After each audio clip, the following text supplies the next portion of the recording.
I am staring at 4 distinct dark purple fingerprints wrapping around my forearm, and the most terrifying part isn't the dull, throbbing pain radiating from my skin. It's the sickening realization that the man who violently left them there is currently messaging my family playing the victim.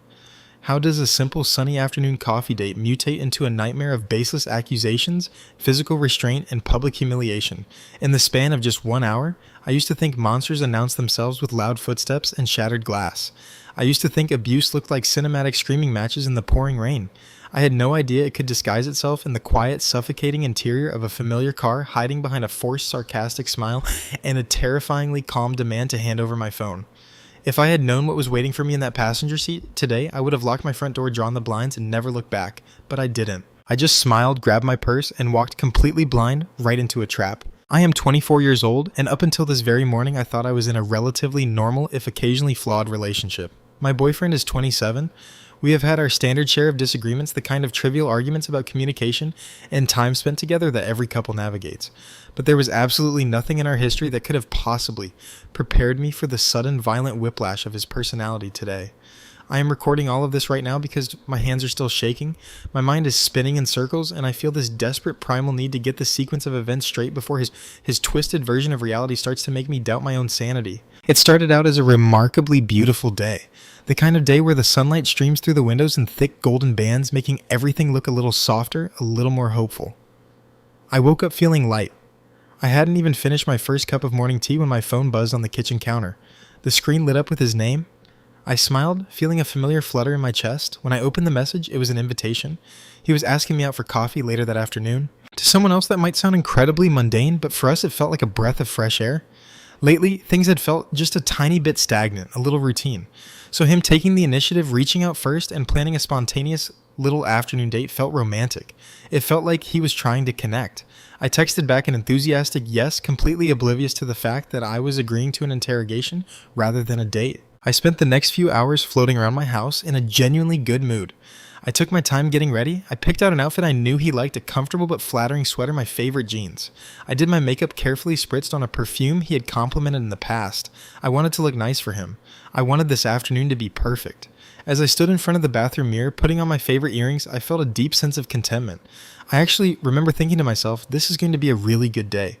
It is almost physically painful to look back at that memory now, knowing how violently that illusion was about to be shattered. Around 2 o'clock, I heard the familiar crunch of his tires pulling up to the curb outside my house. I didn't even wait for him to text me that he was here. I grabbed my purse, locked the front door behind me, and practically skipped down the front steps. The air outside was crisp and pleasant, and I was genuinely so excited to see him. But the very second my hand touched the handle of his passenger door, a strange cold prickle of intuition washed over the back of my neck. I pulled the door open and slid into the seat, bringing a bright, cheerful smile with me.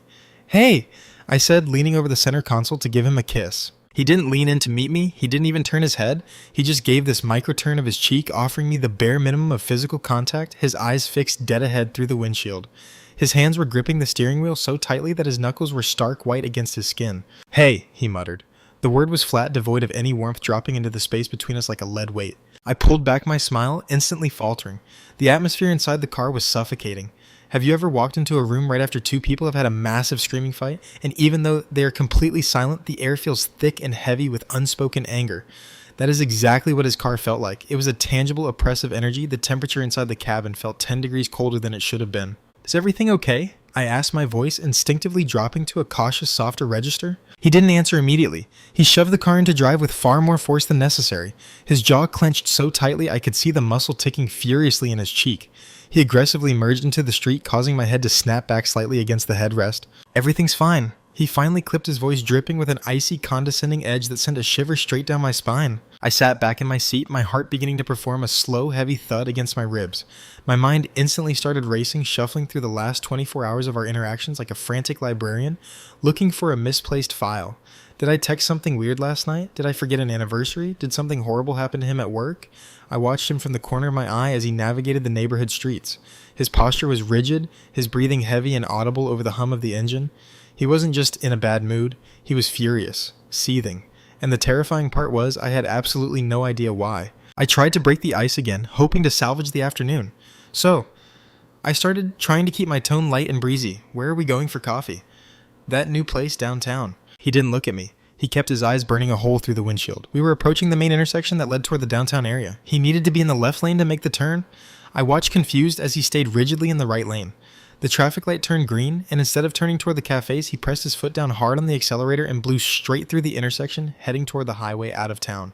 "Hey, you missed the turn," I pointed out, gently gesturing back toward the intersection we had just left behind. He gripped the steering wheel even tighter, letting out a short, hollow, utterly humorless laugh that made my stomach completely drop. It was the kind of laugh a movie villain makes right before they reveal their trap. "Yeah," he sneered, his voice laced with a venomous, sarcastic bite that made my breath catch in my throat. "Well, you know, people just really love going out a lot, don't they?" The silence that followed was deafening.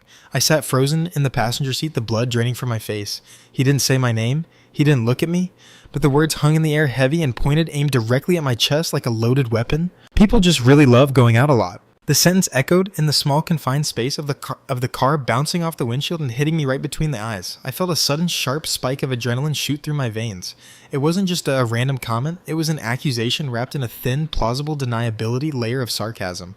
But an accusation of what I barely go anywhere. Between my job, maintaining my house, and spending time with him, my social life is incredibly tame. I go to the grocery store, I go to the gym occasionally, and I come home. What was he even talking about? I turned my head slowly to look at him, my heart hammering a frantic rhythm against my ribs. "What is that supposed to mean?" I asked, my voice trembling slightly despite my desperate attempt to sound calm and rational. He didn't answer. He just let out another one of those short, breathy, mocking laughs and aggressively jerked the steering wheel to change lanes, cutting off a minivan in the process. The driver of the van honked long and hard, but my boyfriend didn't even flinch. His eyes were locked on the road ahead, burning with a frantic, unhinged intensity that I had never seen before. The silence stretched on thick and suffocating. The scenery blurring past my window, strip malls, gas stations, familiar stretches of road suddenly felt entirely alien. I felt trapped. We were hurtling down the road at 60 miles an hour in a metal box controlled by a man who felt like a complete stranger. The charming, affectionate guy who had texted me just a few hours ago had been completely erased, replaced by this rigid, seething, hostile presence. "Look," I said, my voice barely above a whisper, trying to de-escalate the situation before it spiraled any further out of control. "The vibe right now is really tense. I don't know what's wrong, but I feel really uncomfortable. If you don't want to go downtown, that's fine. We can just go to that little coffee place near my house. We can just turn around." I watched his profile closely, praying for a sign that he was coming back to reality.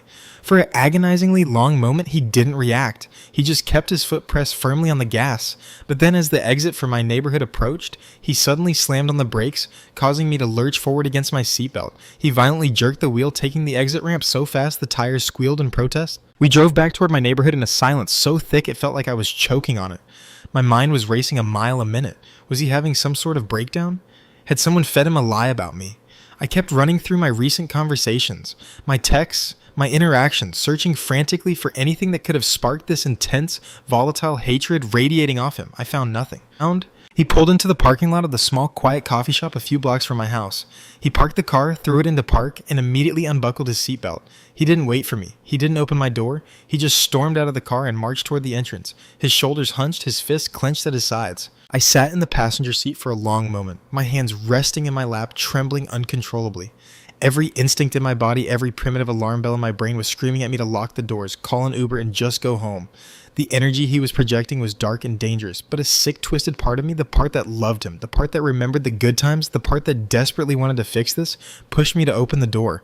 I told myself he was just stressed. I told myself we just needed to sit down face to face and talk it out like adults. I was so incredibly naive. I got out of the car and followed him inside. The coffee shop was nearly empty, just a few college students hunched over laptops and soft jazz playing over the speakers.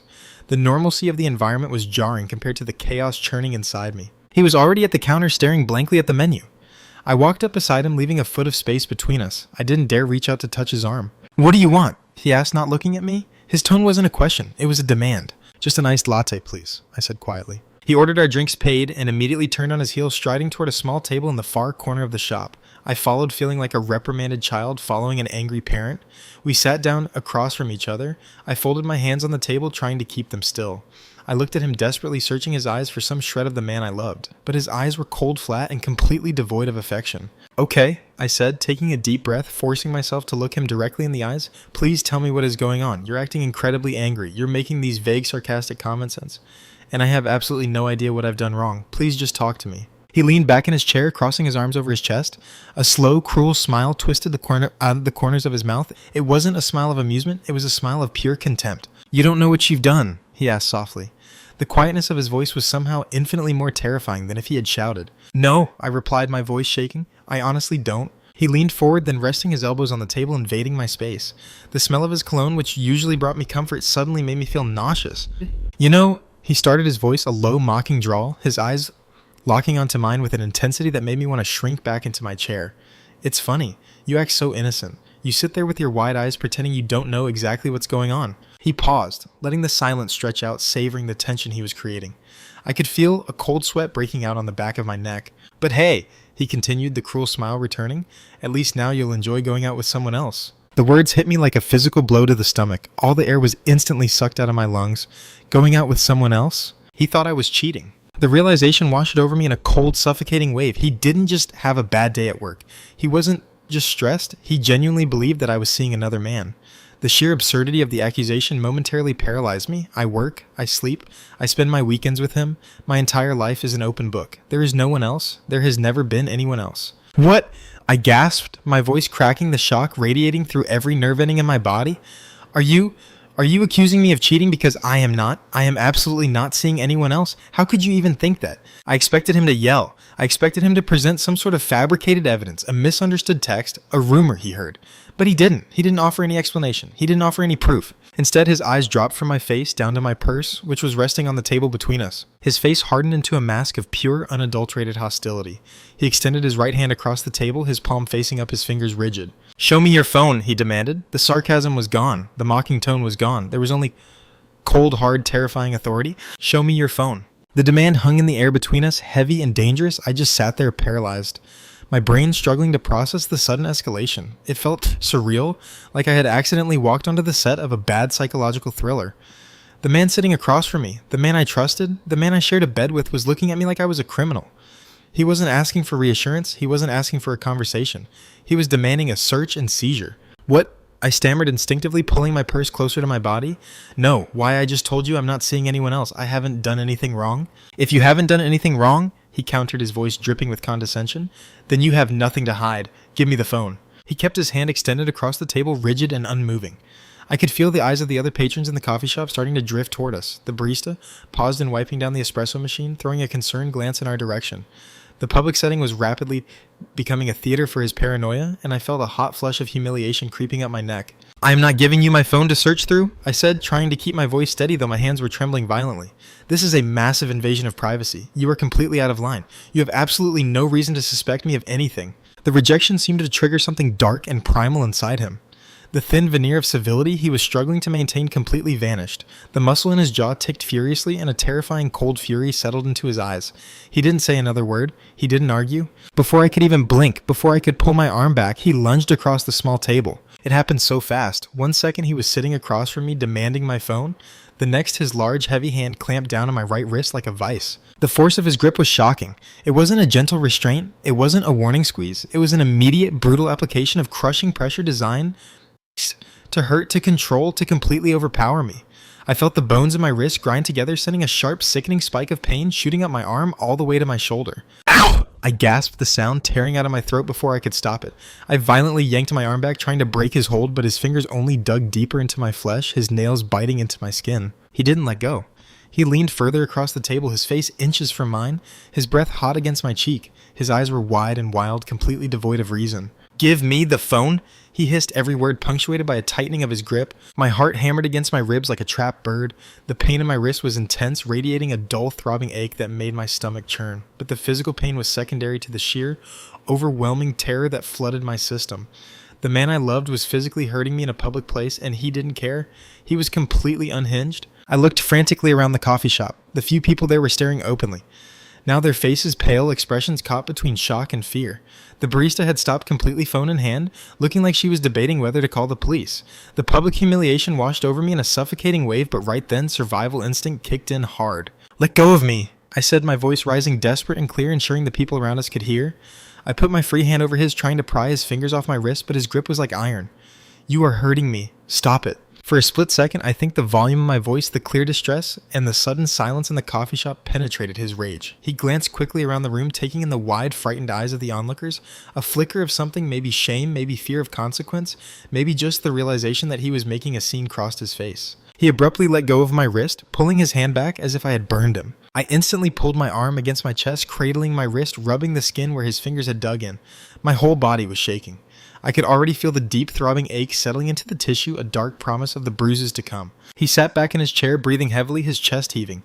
He stared at me, his eyes dark and hostile, but he didn't reach for me again. "We are leaving," he growled, standing up so abruptly, his chair screeched loudly against the tiled floor, making several people jump. "Now!" He didn't wait for my answer. He turned and stormed toward the door, not looking back to see if I was following. Every fiber of my being screamed at me to stay in the coffee shop, to ask the barista to call the police, to lock myself in the bathroom and call my sister, to do absolutely anything but get back into a car with a man who had just assaulted me. But fear is a paralyzing, irrational thing. I was terrified of what he would do if I didn't follow him. I was terrified he would come back inside and drag me out. I was terrified of causing a bigger scene of the police getting involved of the absolute nightmare the situation was rapidly becoming. I felt trapped, completely isolated, entirely under his control. I grabbed my purse, keeping my head down, avoiding the eyes of the people staring at me, and followed him out the door. The walk back to his car felt like walking to the gallows. He was standing by the driver's side door, his arms crossed his face, a thundercloud of rage. He didn't speak as I approached. He just unlocked the doors with the key fob, a sharp, aggressive click that echoed in the quiet parking lot. I opened the passenger door, my hands shaking so violently I almost dropped my purse. I slid into the seat, feeling a deep, suffocating sense of dread settle heavily in my stomach. The moment the door clicked shut, sealing me inside the small enclosed space with him, I knew I had made a terrible mistake. The coffee shop was public, there were witnesses, there was a thin layer of safety. In the car there was nothing, just me, him, and his unhinged violent paranoia. He got in, slammed his door hard enough to rattle the windows, and jammed the key into the ignition. The engine roared to life, he threw the car into reverse and aggressively backed out of the parking space, nearly clipping a parked car in the process. The drive back to my house was a blur of pure, unadulterated psychological torture. The silence was gone, replaced by a relentless, vicious barrage of accusations, insults, and furious lecturing. He didn't just accuse me of cheating. He completely rewrote our entire relationship history right in front of me, twisting every innocent interaction, every text message, every moment we spent apart into a massive, elaborate conspiracy of my unfaithfulness. The short drive from the coffee shop back to my house felt like an eternity suspended in pure adrenaline and terror. The atmosphere inside the car was completely suffocating. It was no longer a vehicle. It was an interrogation room, and I was the prime suspect of a crime I didn't even understand. He gripped the steering wheel so tightly his knuckles were stark white, his eyes burning with an obsessive manic intensity that completely terrified me. He didn't look at the road, he looked directly at me. Every word he spat out was calculated to break me down, to make me doubt my own reality. "You think I'm stupid?" He snarled, his voice a low, vibrating growl that filled the small space of the car. "You think I don't see what's going on? You think I don't notice how you've been acting lately? The way you look at your phone, the way you hide it when I walk into the room?" "I don't hide my phone," I yelled back, my voice trembling but desperate. "I've never hidden my phone from you. What are you even talking about?" "Oh, save it," he cut me off, slamming his palm flat against the steering wheel, the sharp crack making me flinch hard against my seatbelt. "I know you're talking to someone else. I know you're seeing someone else. It's obvious. The signs are literally everywhere. You're distant, you're always tired, you're always busy with work." The accusations were flying at me so fast I couldn't even process them, let alone defend myself. It was a torrential downpour of paranoia and insecurity, completely detached from reality. I sat there, my right arm throbbing with a dull, sickening ache, where his fingers had dug into my flesh just minutes before tears, hot and angry, welling up in my eyes. I felt entirely powerless, trapped in a moving box with a man who had completely lost his grip on sanity. "I am literally at work. When I say I'm at work," I pleaded, my voice breaking. "You know, my schedule, you have my location on your phone. I'm either at work, or I'm at home, or I'm with you. There is literally no one else." He let out a short, harsh, mocking laugh. It was the same laugh from earlier, the laugh of a villain who thinks he's uncovered the master plan. Right, sure. Because people who are cheating always tell the truth about where they are? Do you really think I'm that naive? Do you think I'm just going to sit back and let you play me for a fool? He aggressively jerked the steering wheel, turning onto my street far too fast. The tires squealed and I braced my hands against the dashboard, my heart hammering a frantic rhythm against my ribs. We were almost to my house. The familiar sight of my front porch, the oak tree in my front yard, the slightly chipped paint on my front door, all the things that usually brought me comfort and safety suddenly felt a million miles away. "Just show me the phone," he suddenly roared, his voice deafening in the confined space. "If you're so innocent, if you have absolutely nothing to hide, just give me the damn phone and prove it." The sheer volume of his voice, The raw, unfiltered aggression completely shattered whatever tiny piece of hope I had left that this was just a misunderstanding. This wasn't a conversation. This wasn't a lover seeking reassurance. This was an attack. He was demanding submission, demanding control, and he was perfectly willing to use fear and intimidation to get it. We pulled up to the curb outside my house. I didn't even wait for the car to come to a complete stop. My hand was already on the door handle, my fingers desperately searching for the release latch. Every instinct in my body screamed at me to get out, to run, to get behind the locked door of my house, and never look back. But as the car jerks to a halt and I threw the passenger door open, a sudden terrifying realization washed over me. His car wasn't the only one parked on the street. Just a few feet away, leaning against a beat-up silver Honda Civic parked in front of my neighbor's house, were 3 of his friends. I recognized them instantly. They were guys he worked with, guys we had occasionally gone out to dinner with. They were standing there laughing, smoking cigarettes, completely oblivious to the nightmare unfolding just a few yards away. My heart completely dropped into my stomach. The panic I felt before was instantly magnified 1,000 times over. It wasn't just him anymore. He had an audience. He had backup. I didn't care. I needed to get out. I needed to get away from him. I practically threw myself out of the passenger seat, my feet hitting the pavement with a jarring thud.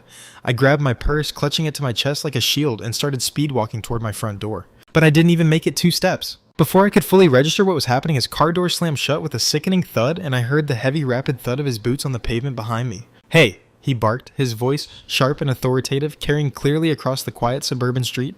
"Where do you think you're going?" I didn't answer. I didn't turn around. I just kept my eyes fixed on my front door, my keys already in my hand, praying I could unlock the deadbolt before he reached me. But he was faster, much faster. I felt his presence right behind me, a dark, suffocating wave of heat and anger. Before I could even scream, his hand shot out and clamped down hard on my upper arm. The grip was brutal.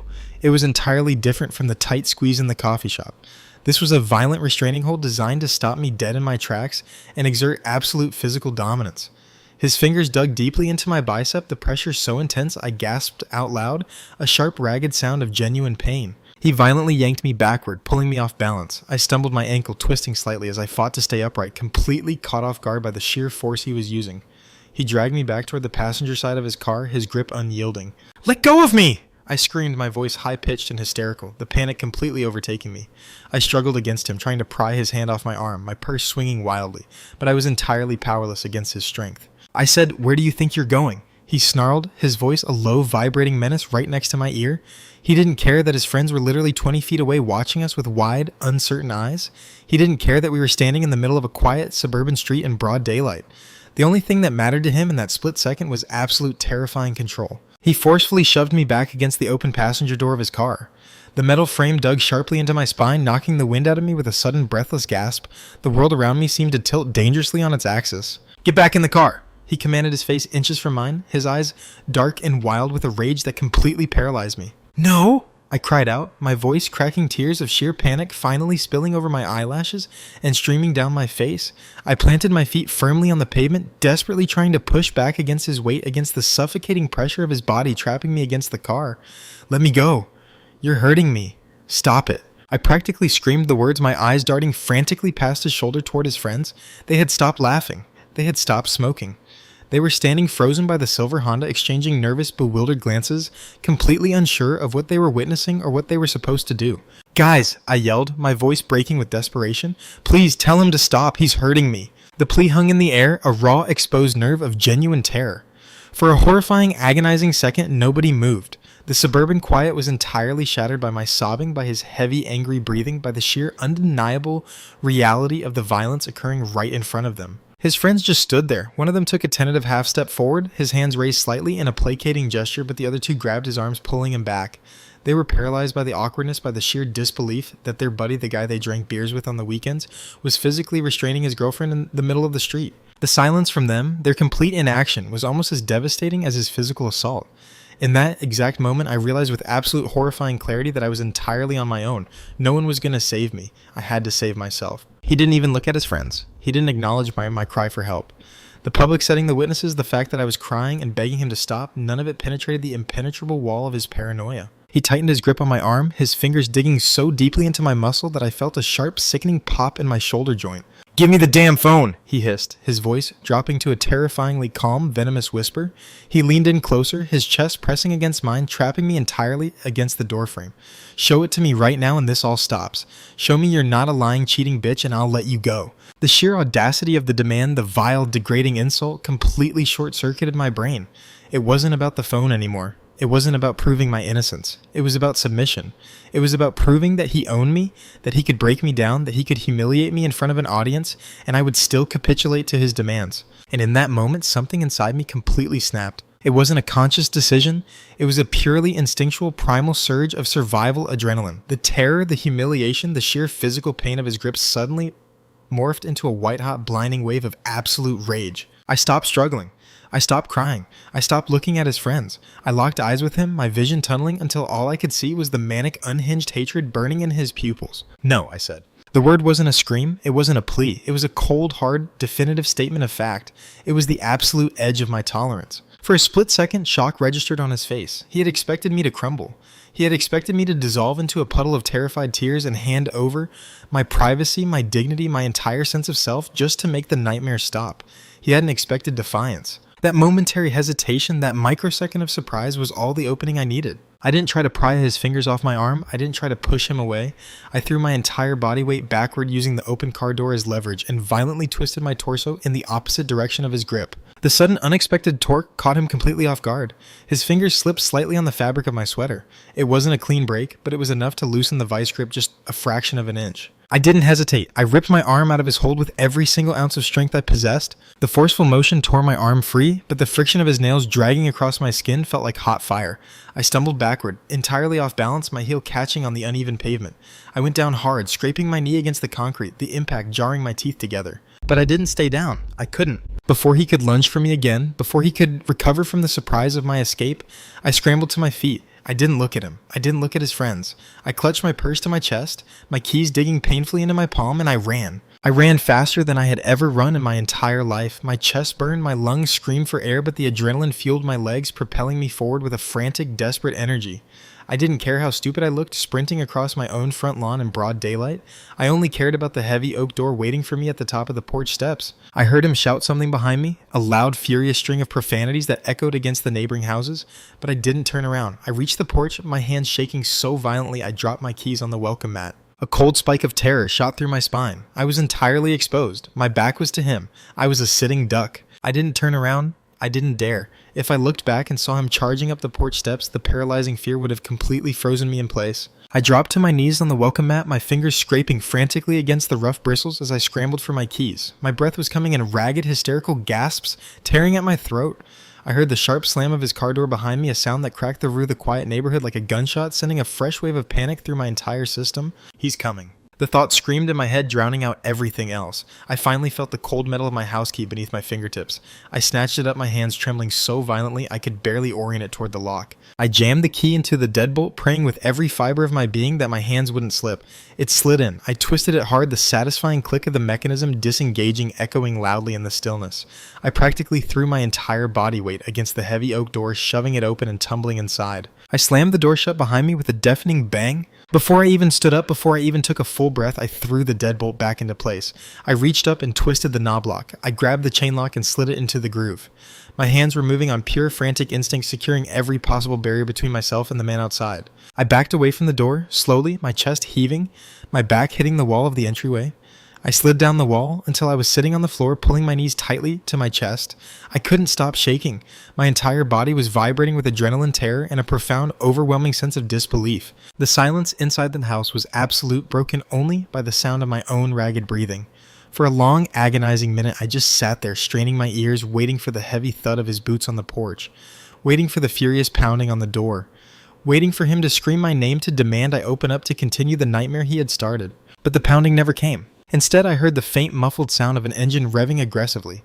Then the screech of tires peeling out on the asphalt, fading rapidly into the distance. He was gone. The immediate threat had vanished, but the psychological toll of the last hour crashed over me like a tidal wave. I buried my face in my hands and the dam finally broke. I started sobbing uncontrollably, the kind of deep, chest-heaving cries that physically hurt. The terror, the humiliation of his friends watching the stinging pain in my arm, it all came rushing to the surface at once. I don't know how long I sat on the floor in the entryway. It could have been 10 minutes, it could have been an hour. Eventually the violent shaking subsided into a dull, exhausted tremor. I wiped my face with the back of my hand, taking a slow, shaky breath. I slowly stood up, my legs feeling like lead. My right arm was throbbing intensely now. I walked into the bathroom and flicked on the light, dreading what I was about to see in the mirror. I carefully rolled up the sleeve of my sweater. There, stark against my pale skin, were 4 distinct dark purple bruises wrapping around my bicep perfectly, mirroring the shape of his fingers. Right below them, near my elbow, was a deeper, nastier discoloration where his thumb had dug in with brutal force. And on my wrist, a faint reddish ring was already beginning to darken, a permanent reminder of the grip he used to trap me in the coffee shop. I stared at the marks, a cold, sickening realization settling heavily in my stomach. The physical evidence of his violence was right there, undeniable and terrifying. He hadn't just lost his temper. He hadn't just yelled. He had physically restrained me, hurt me, and tried to exert total control over my body and my belongings. The man who had left those marks was not the man I thought I knew. He was a stranger, and he was dangerous. I walked into the kitchen, my mind reeling, trying to figure out what to do next. I needed to call someone. I needed to tell someone what had happened before his twisted version of reality started to spread. I picked up my phone from the counter, the very object that had triggered this entire terrifying ordeal. My hands were still shaking slightly as I unlocked the screen. There were 3 new text messages. They weren't from him. They were from my older sister, Sarah. I opened the thread expecting a casual check-in or a meme. Instead, my heart completely stopped. Sarah. Hey, are you okay? Your boyfriend just texted me some really crazy stuff, Sarah.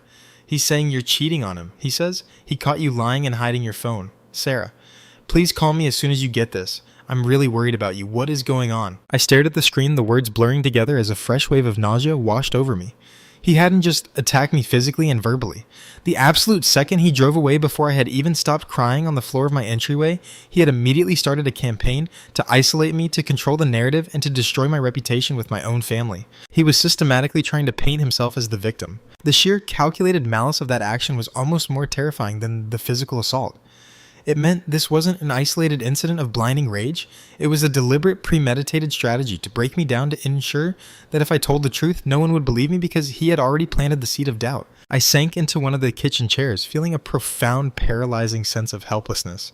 I was entirely alone, bruised, terrified, and suddenly I was the villain in a story I hadn't even written. My thumbs hovered trembling over my phone screen, staring at Sarah's text messages, until the words started to blur together. He says he caught you lying and hiding your phone. The audacity of the lie, the swiftness with which he had executed this character assassination, completely knocked the wind out of me. It was a masterclass in manipulation. While I had been huddled on my entryway floor, shaking in terror from his physical assault, he had been sitting comfortably behind the wheel of his car, calmly typing out a narrative to turn my own family against me. I hit the call button next to Sarah's name before my brain could second-guess the decision. I needed to hear a safe voice. I needed someone to anchor me to reality before I completely spiraled into the gaslighting he had orchestrated. The phone rang twice before she picked up. Hey, Sarah said. Her voice was cautious, tight with concern, lacking its usual warmth. It was the tone you use when you're approaching a wounded animal, unsure if it's going to bite or collapse. Are you okay? Where are you? The sound of her voice, the immediate safety it offered, shattered whatever fragile composure I had managed to scrape together. A choked, agonizing sob ripped out of my throat, loud and raw in the quiet kitchen. Oh my God! Sarah breathed, the caution instantly vanishing, replaced by pure, frantic alarm. What happened? Are you hurt? Are you at home? I'm home! I managed to gasp out between heavy, ragged breaths, tears streaming down my face in hot, unyielding waves. I'm locked inside. He's gone. Who him? What did he do? Her voice hardened, the protective older sister instinct kicking in immediately. I could hear rustling in the background, like she was grabbing her keys. I'm coming over right now. Stay on the phone with me. No, wait, I pleaded, wiping my eyes with the back of my uninjured hand, desperately trying to pull myself together enough to speak clearly. You don't need to come. He left. He drove away. But Sarah, he went crazy. He completely lost his mind. I took a shuddering breath, the memories of the last hour rushing back in a chaotic, terrifying montage. The icy sarcasm in the car, the sudden violent demand for my phone, the crushing grip on my wrist in the coffee shop, the absolute humiliation of his friends watching him drag me back toward his car. And then I told her. I told her everything. I didn't sugarcoat it. I didn't try to rationalize his behavior or excuse it as a bad day. I started from the moment I got into his car, detailing the escalating tension, the baseless accusations of cheating, the terrifying transition from verbal abuse to physical restraint. When I told her about the coffee shop, how he had lunged across the table and dug his nails into my wrist, she let out a sharp gasp. When I recounted the nightmare outside my house, the way he had forcefully grabbed my arm, pinned me against the car, and demanded my phone in front of an audience of his friends, the line went dead silent for a long, heavy moment. "I have bruises, Sarah," I whispered, my voice cracking, staring at the dark purple finger marks wrapping around my bicep. He grabbed me so hard it feels like my arm is throbbing. I was so scared. I've never been so scared in my life. "Oh my God," she whispered back, and I could hear the sheer horror and fury trembling in her voice. "I am so sorry. I am so sorry I wasn't there. I'm coming over. I don't care what you say. I am not leaving you alone." "No, it's okay." I lied, though. The thought of being alone in the house was suffocating, but I needed a minute to breathe to process the magnitude of what had just occurred. I needed to tell you the truth before he convinced you I was some horrible person. "Are you kidding me?" Sarah scoffed, her voice sharp with anger. "Do you honestly think I'd believe a single word that comes out of that psycho's mouth over you? I got his text, and I instantly knew something was wrong. It didn't sound like you at all. It sounded manic. He sent this long, rambling paragraph about how he knows your secrets and how I need to talk some sense into you before he leaves you." The sheer manipulative gall of his text message made my stomach churn violently. He was framing himself as the patient, betrayed boyfriend, desperately trying to save me from myself. He was a predator, and he was actively trying to isolate his prey. He wants to make me the bad guy, so nobody asks why I'm covered in bruises. I said quietly, the realization settling over me like a heavy, cold blanket. He wants everyone to think I deserved it. "He is not going to get away with this," Sarah declared fiercely. "You need to take pictures of those bruises right now, every single one, and you need to call the police. That is assault." The word hung in the air, stark and terrifying. Assault? It sounded so clinical, so extreme. I had never called the police on anyone in my life, let alone someone I had loved. The thought of patrol cars pulling up to my house, of answering questions of the potential retaliation from him, it was paralyzing. "I don't know," I stammered, my heart beginning to race again. I want it to be over. I just want him to leave me alone. If I call the cops, he's going to go ballistic. His friends were there, Sarah. They saw it. What if they lie for him? What if he convinces them I was hysterical and he was just trying to calm me down? It doesn't matter what his friends would say. She insisted, her tone leaving absolutely no room for argument. "You have physical marks. You have a timeline. He attacked you. If you don't document this, if you don't report it, he'll think he can do it again. Or worse." The absolute truth of her words was a bitter, necessary pill to swallow. I couldn't just bury my head in the sand. I couldn't pretend this was a one-off argument that got slightly out of hand. The man who had texted me this morning, asking for coffee, was gone, replaced by a violent, controlling stranger who had zero respect for my autonomy or my physical safety. "Okay," I finally relented, my voice small and exhausted. "Okay, I'll take pictures." "Good," she said firmly. "I'm leaving my house now. I'll be there in 10 minutes. Keep the doors locked. Don't answer if he comes back, and do not, under any circumstances, text him back or answer his calls." "I won't," I promised, feeling a tiny sliver of strength return to my legs. I hung up the phone and walked back into the bathroom. The fluorescent light seemed harsher, now less forgiving. I stood in front of the mirror, took a deep breath, and opened the camera app on my phone. I carefully rolled up my sleeve and positioned the camera over my bicep. The 4 dark purple fingerprints stared back at me through the screen, an undeniable testament to his violence. I snapped the picture, then I took one of the deeper bruises near my elbow. Finally, I photographed the red angry ring around my wrist. Each flash of the camera felt like a small definitive step away from the reality he was trying to force upon me. It was concrete evidence, it was truth. I lowered the phone and leaned against the sink, closing my eyes. The physical danger had passed, but the emotional wreckage was entirely overwhelming. How could someone I trusted turn into a monster in the span of a single afternoon? How could he look me in the eye, hurt me, and then immediately try to destroy my relationship with my sister? The betrayal ran so deep it felt like a physical ache in my chest. I felt humiliated. I felt shaken to my core. A dark, insidious voice in the back of my mind, the voice he had planted there, whispered that maybe I had done something to trigger this. Maybe I hadn't been attentive enough. Maybe I had looked at my phone too much. Maybe somehow this was my fault. The moment that toxic thought crept into my brain that somehow in some twisted, convoluted way I was responsible for his violence, I felt a sudden visceral wave of nausea wash over me. I gripped the edges of the bathroom sink until my knuckles turned white, staring at my pale, tear-streaked face in the mirror. "No." I forced the word out loud, my voice harsh and raspy in the small tiled room. "No, I did not do this." I had to actively, forcefully push back against the gaslighting. It was like fighting off a physical infection. If I let that doubt take root, if I allowed myself to believe for even 1 second that I deserved to be grabbed, restrained, and humiliated because I wouldn't hand over my personal property on demand, he would have won. He would have successfully broken my perception of reality just like he was trying to do with my sister. I looked down at the dark, distinct fingerprints blooming on my bicep. You don't leave marks like that on someone you love because you're worried about the relationship. You leave marks like that because you want to exert absolute, terrifying physical dominance. You do it to prove you are stronger. You do it to induce fear. The realization was a brutal, necessary awakening. This wasn't a communication issue. This wasn't a passionate disagreement. This was abuse. Plain and simple. The man I had spent the last year of my life with was an abuser who had simply managed to keep his mask on until today. I walked out of the bathroom, my legs feeling a little steadier, though my heart was still performing a slow, anxious thud against my ribs. I went into the living room and sat down heavily on the couch. The silence of the house, which had felt suffocating just 10 minutes ago, now felt like a fragile, necessary sanctuary. My phone buzzed on the coffee table. I jumped, my breath catching in my throat. Every time that screen lit up, my mind instantly conjured his furious face, his manic eyes, the heavy thud of his boots on the pavement behind me. I forced myself to look at it. It wasn't Sarah, it was a text from an unknown number. I hesitated, a cold prickle of dread trailing down my spine. I didn't want to open it. I didn't want to engage with whatever fresh nightmare was waiting on the other side of that notification. But the not knowing was almost worse than the knowing. With a trembling finger, I tapped the message. Unknown. Hey, this is Mike. We were outside your house earlier. Are you okay? Man, that looked really intense. We didn't know what to do. Mike, one of his friends who had been standing by the silver Honda. The one who had taken a half step forward before being pulled back by the others. I stared at the screen, my mind racing. Why was he texting me? Was he genuinely checking on me, or was this a fishing expedition? Was he trying to figure out what I was going to do, what I was going to say, so he could report back to his friend? My trust in anyone connected to my boyfriend was completely, utterly shattered. But then I looked at the words again. That looked really intense. We didn't know what to do. He was acknowledging what happened. He wasn't denying it. He wasn't telling me I was crazy or hysterical. He saw the violence, and he was admitting to it, even if his inaction in the moment had been cowardly. I didn't reply immediately. I couldn't. I didn't know what the right move was. If I engaged, I risked opening a line of communication that could be manipulated. If I ignored it, I might be pushing away a potential witness to the assault. Before I could make a decision, headlights swept across the front window, illuminating the living room in a brief, blinding flash. I heard the familiar crunch of tires on the driveway, followed immediately by the rapid, heavy thud of footsteps running up the porch steps. Panic seized me again, sharp and immediate. I lunged off the couch, my heart hammering in my throat, my eyes darting toward the front door. "It's me, open the door." Sarah's voice, loud and urgent, pierced through the heavy oak. The relief that washed over me was so profound, my knees almost buckled. I practically ran to the entryway, my hands shaking as I fumbled with the chain lock, the knob, and the deadbolt.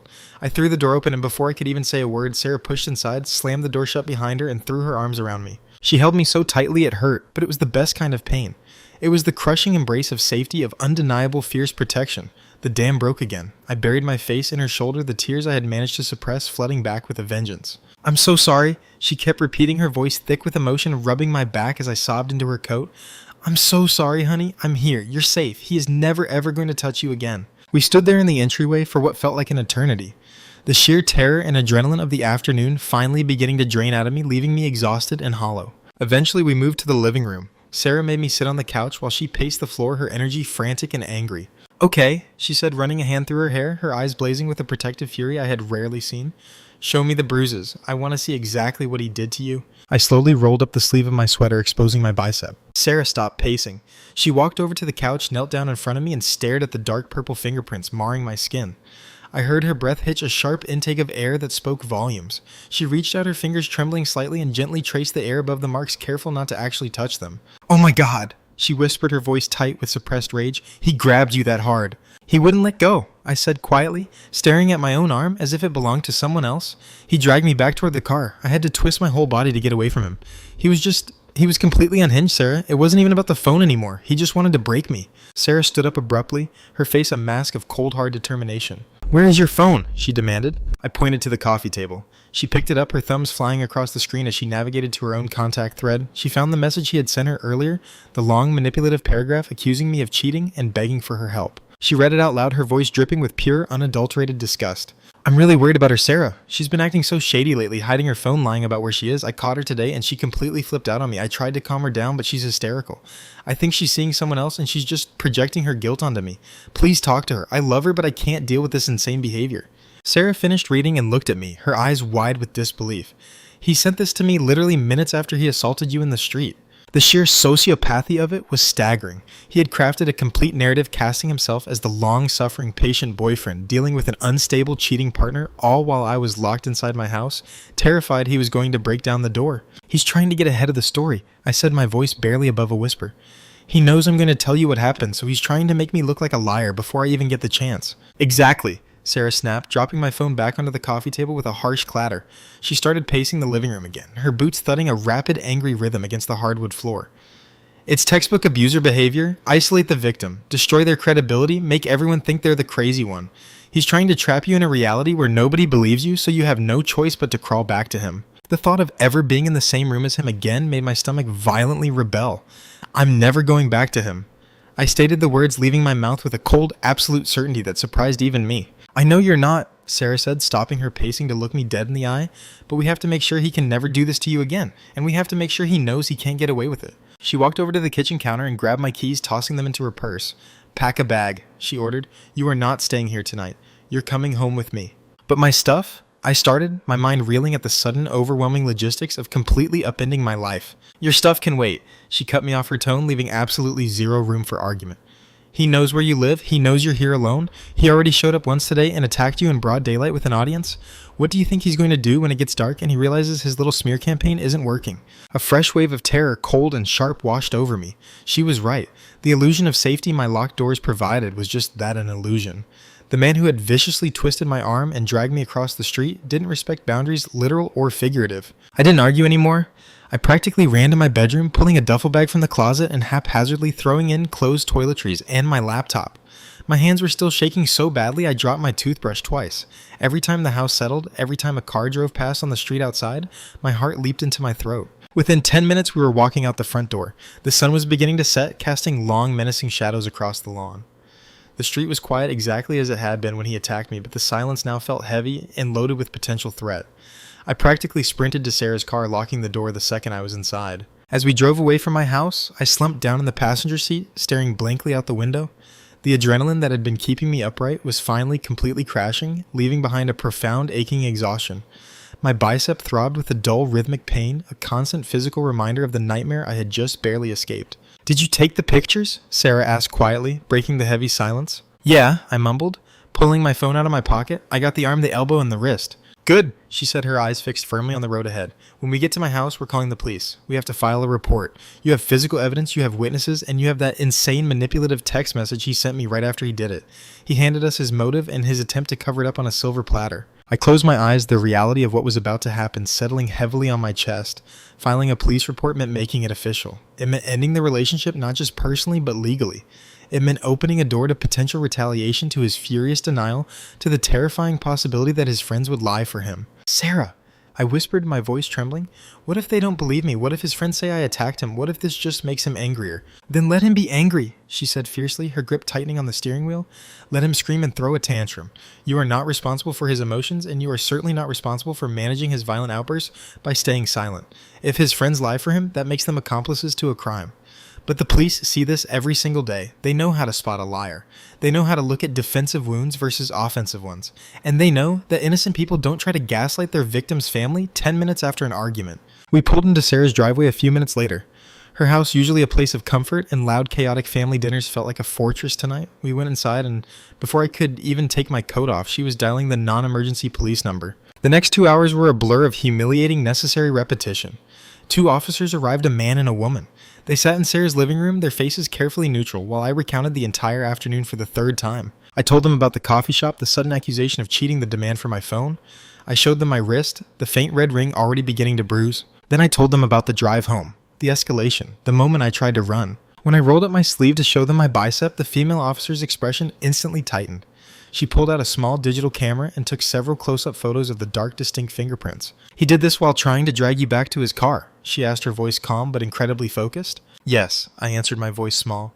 "His friends were standing right there. I was screaming for them to help me, but they didn't do anything." The male officer took down the names of his friends, the make and model of the silver Honda, and the location of the coffee shop. They asked for his contact information, his address, his place of work. Every detail I provided felt like I was dismantling my life, brick by brick, exposing the darkest, most terrifying parts to complete strangers. Then Sarah showed them the text message he had sent her. The female officer read it, her jaw clenching slightly. "This is classic post-incident manipulation," she told me, handing the phone back to Sarah. "He's attempting to establish a false narrative to discredit you.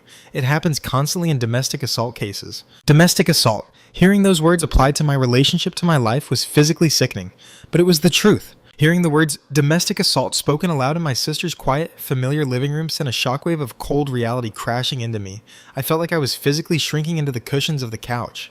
The two police officers were professional, their faces a mask of neutral empathy, but the severity of the situation hung heavily in the air between us. "We are going to take this report very seriously," the male officer said, his voice steady and reassuring. He was writing furiously in a small notebook, his pen scratching loudly in the sudden silence. "Based on your statement, the physical evidence of these bruises, and the timeline established by his text message to your sister, we have enough to proceed with an investigation." The female officer leaned forward slightly, resting her hands on her knees. She looked me directly in the eyes, her expression intense but kind. "I know this is incredibly overwhelming right now," she said softly, "but you did the right thing by calling us. What he did was illegal. It was violent. And you need to understand that this kind of behavior almost always escalates if it isn't addressed immediately." I knotted my throat too tight to speak. The terrifying image of his wild manic eyes as he pinned me against the car flashed violently in my mind. If I hadn't managed to twist away from him, if his friends hadn't been standing there to momentarily give him pause, what would have happened next? "We are going to go speak with him tonight," the male officer continued, closing his notebook with a soft snap. "We'll also be tracking down his friends to get their statements. In the meantime, we strongly advise you to stay here with your sister. Do not return to your house alone. Do not answer any phone calls or text messages from him or anyone associated with him." "We won't," Sarah interjected firmly, her hand resting heavily on my shoulder. "She's not going anywhere near him." The officers gave us a card with a case number and contact information, outlining the next steps for a potential restraining order if I felt I needed one. As they walked out the front door, the finality of the situation settled over me like a suffocating blanket. The relationship was over, but more than that, the illusion of safety I had lived in for the past year was completely shattered. The rest of the night was a blur of exhausted, hollow silence. Sarah made me tea I didn't drink and ordered food I couldn't stomach. Every time my phone vibrated on the coffee table, even if it was just an email notification, my heart hammered a frantic, terrified rhythm against my ribs. I was a raw, exposed nerve. Around midnight, my phone lit up with a name that made my blood run cold. Mike. The friend from the silver Honda? I stared at the screen, my breath catching in my throat. I had ignored his first text hours ago. Why was he texting me now? Did the police talk to him? Did my boyfriend find out I had reported him? Sarah noticed my rigid posture and leaned over, reading the screen over my shoulder. Her jaw clenched instantly. "Don't open it," she warned, her voice tight. "He's probably fishing for information for your psycho ex." "But what if he's not?" I whispered, my voice trembling. "What if the police already talked to him? What if he's telling the truth about what he saw?" I couldn't stand the not knowing. With a shaking finger, I unlocked the screen and opened the message thread. "Mike. Hey, I know you're probably freaking out right now. The cops just left my house. Mike, look, I didn't want to get involved, but I told him what happened. I told him he grabbed you and dragged you. I'm sorry we didn't do anything to stop him. We were just shocked. He's never acted like that before, but you need to know he is completely losing his mind right now. Mike, he's convinced you called the cops because you're trying to ruin his life to cover up your cheating. He's telling everyone you attacked him first, and he was just trying to defend himself. Please be careful. He is seriously unhinged." The words blurred as a fresh wave of nausea washed over me. He was doubling down. Even with the police involved, even with physical evidence and eyewitnesses, he was completely refusing to live in reality. He was actively trying to rewrite history, casting himself as the victim of a hysterical, violent, cheating girlfriend. "He's projecting," Sarah said, reading the text aloud, her voice dripping with pure disgust. "He attacked you, so he has to convince everyone and himself that you attacked him. It's pathetic, but it's also dangerous." She was right. The fact that he was so deeply committed to his delusion made him entirely unpredictable. "I can't deal with this," I sobbed, the sheer exhaustion finally breaking my resolve. "I just wanted to go get coffee. I just wanted a normal afternoon. Why is this happening?" Sarah wrapped her arms around me, pulling me into a tight, protective hug. "Because he is a deeply broken, abusive person," she said, fiercely smoothing my hair. "And none of this is your fault. None of it. You did absolutely nothing to cause this, and you are doing everything right to protect yourself." I slept fitfully that night on Sarah's guest bed, my dreams, a chaotic, terrifying montage of slamming car doors, vice-like grips, and the cold, flat accusations of a man I thought I loved. When I woke up the next morning, the physical reality of the assault was impossible to ignore. My right arm throbbed with a deep, sickening ache. I carefully rolled up the sleeve of my oversized t-shirt. The bruises had bloomed overnight. The dark purple fingerprints on my bicep were now an angry, mottled black and blue, stark and terrifying against my pale skin. The deep bruise near my elbow throbbed with every movement, and my wrist felt stiff and painful to rotate. I stared at the marks in the harsh morning light. They were undeniable. They were the ugly, violent truth of who he really was. As I sat on the edge of the bed, feeling incredibly small and broken, my phone buzzed on the nightstand. I flinched, expecting another frantic text from one of his friends, or worse, a message from him directly furious about the police visit. I picked it up cautiously. It was an email. The subject line read, "Case update." It was from the detective assigned to my case. I opened it, my heart pounding in my ears. We have formally charged him with misdemeanor assault and battery based on the physical evidence, your statement, and the corroborating statements of the witnesses present at the scene. He was taken into custody late last night. The air rushed out of my lungs in a sharp, sudden gasp. He was arrested. A profound, overwhelming sense of relief washed over me, so intense it felt like a physical weight being lifted off my chest. He was in jail. He couldn't come to my house. He couldn't text my family his insane lies. For the first time in 24 hours, I was truly completely safe. But the relief was almost instantly followed by a deep, hollow sadness. I had loved him. I had trusted him. And in the span of a single afternoon, he had completely destroyed everything, choosing paranoia, violence, and control over me. I walked out to the kitchen where Sarah was making coffee. She took one look at my face and set the mug down. "What is it?" she asked, her voice instantly tense. "They arrested him," I said quietly, handing her my phone. "Late last night." Sarah read the email, a slow, fierce smile spreading across her face. "Good," she stated, her voice hard and uncompromising. "That is exactly where he belongs. Actions have consequences, and he is finally going to learn that." The next few weeks were a grueling, exhausting process of legal proceedings, restraining orders, and the slow, painful process of trying to heal. I had to go to the police station to give a formal recorded statement. I had to face him in a sterile courtroom to secure a permanent protective order. Seeing him in that courtroom was one of the hardest things I have ever done. He looked smaller somehow. The manic, terrifying energy he had possessed in the car was gone, replaced by a sullen, angry defiance. He still refused to look at me. He still refused to take any responsibility, his lawyer painting him as a stressed, misunderstood man who simply grabbed my arm to get my attention. But the judge didn't buy it. The pictures of my bruises, the timeline of his manipulative text to Sarah, and the reluctant but undeniable testimony of his friends painted a clear, terrifying picture of domestic assault. The restraining order was granted immediately. He was ordered to stay away from me, my home, my workplace, and my family. As I walked out of that courthouse with Sarah by my side, I felt a strange, quiet sense of empowerment begin to replace the terror that had consumed me for weeks. I had survived. I hadn't let his gaslighting break me. I hadn't let his violence silence me. But the scars, both physical and emotional, lingered. The dark purple fingerprints on my arm eventually faded to a sickly yellow and then disappeared entirely. But the phantom ache of his grip remained. Every time someone raised their voice unexpectedly, every time a car door slammed too hard, I found myself flinching, the primal instinct to protect myself flaring up instantly. The most insidious damage, however, was the profound betrayal of trust. The man who was supposed to be my partner, my safe place, had become my abuser in the blink of an eye. It made me question my own judgment. How had I not seen the signs? How had I missed the red flags? I spent hours in therapy dissecting the relationship, looking for the warning signs I had inevitably missed, and they were there. The subtle, quiet ways he had tried to isolate me, the jokes about me spending too much time with my friends, the sudden intense jealousy over completely innocuous interactions. They were small, easily excusable behaviors when viewed in isolation, but they were the foundation of the control he had eventually tried to exert with physical violence. Abuse doesn't always start with a closed fist. Sometimes it starts with a sarcastic comment in the passenger seat of a car. Sometimes it starts with a sudden, unreasonable demand to see your phone. It starts with a slow, systematic erosion of your boundaries, your privacy, and your sense of reality. I am sharing this now because I know with absolute certainty that I am not the only one who has sat in the passenger seat of a car terrified of the person behind the wheel. I know I am not the only one who has had their reality twisted and manipulated until they start to believe they are the crazy one. I want to know, if you were in my shoes that day, sitting in that coffee shop when he suddenly demanded your phone, what would you have done? Would you have handed it over just to keep the peace? Would you have walked out immediately? Let me know in the comments below. Your perspective is so important, and sometimes simply talking about these red flags is the only way we can learn to recognize them before it's too late. If this story resonated with you, or if you want to hear more stories about navigating the complex, sometimes terrifying realities of modern relationships, please consider subscribing to the channel. Sharing these experiences is how we break the silence, and your support means the world.